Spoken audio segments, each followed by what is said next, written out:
Do you think as a doctor, as a surgeon, humans change looking at all the things that happen around them?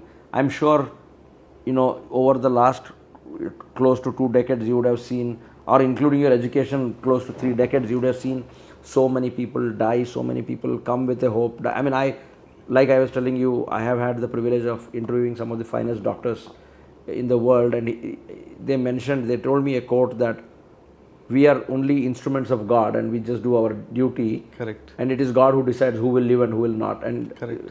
During this, one of the doctors said, I have seen patients who came almost on deathbed and said he will not survive and went back healthy. And there's a patient who kind of walked in and we thought he was all healthy and he had to go back as a dead body. So what impact does it happen? I mean, like, what happens to you? I mean, what goes in your head? I think emotionally, as doctors, when we see pain so closely, when we see death so closely, see somebody is in ICU, somebody in a ventilator, right? So that's when I think, it's a life and death issue. Right. Right. So it's very challenging at times to kind of navigate through, counsel them, give them hope to keep on fighting. And what I have learned is,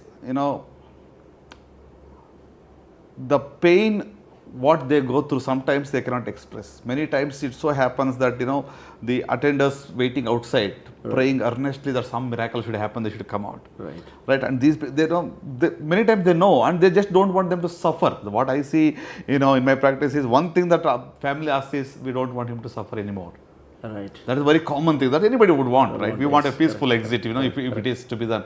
But what I have realized is, when people go to that bed, right, in the ICU, my take is that, where are we heading to?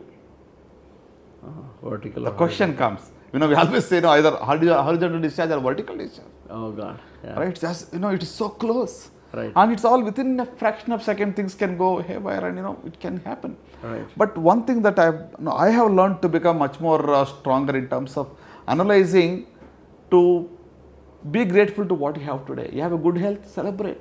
Yes. Thank God, be grateful. Yes. Look at the people who are suffering, who are close to the verge of death. Correct. They don't even know they will see tomorrow. Oh my God, yeah. Right? Yeah. So given that, I think, we should be grateful for what we have today. And, when I see people with terminal ill or, people who are in a really bad situation, I think it is the courage and the hope they have. I think that has encouraged me. I can share your story. I don't know if you have time for that, but there is a lady who was operated by me about 15 years back. Wow. Not robotic. Those days I did an open surgery, actually esophagectomy, the food pipe cancer. Right. We did a 3-field esophagectomy. The chest was opened, abdomen, neck, the entire esophagus removed, and the stomach was made like a tube and brought into the neck.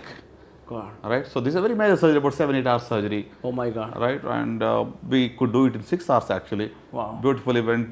Patient was lean and thin. Everything was good. I was celebrating. On top of the world.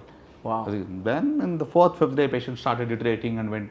She was requiring a non-invasive ventilation, and finally, we had to kind of give her support through this, ventilation. Right. In those times, I think it is the grit and it is the hope that they have, the courage they have is what I have seen. Wow. She was continuously, still nodding her head and looking at me. She was still conscious. She was not sedated. She was not paralyzed. Right. Okay with this. But it so happened, the reason you're asked about the ICU and your experience takes me back to this nostalgia that I have. Yeah. On the 7th or 8th day, she was put on a ventilator, and finally 3-4 days she did not improve. The attenders bill was mounting, she was not improving. So they were called and counseled to discontinue ventilator and take the body back home. Oh God. Usually we don't declare in the hospital, because as long as the life is there, we have to continue treatment.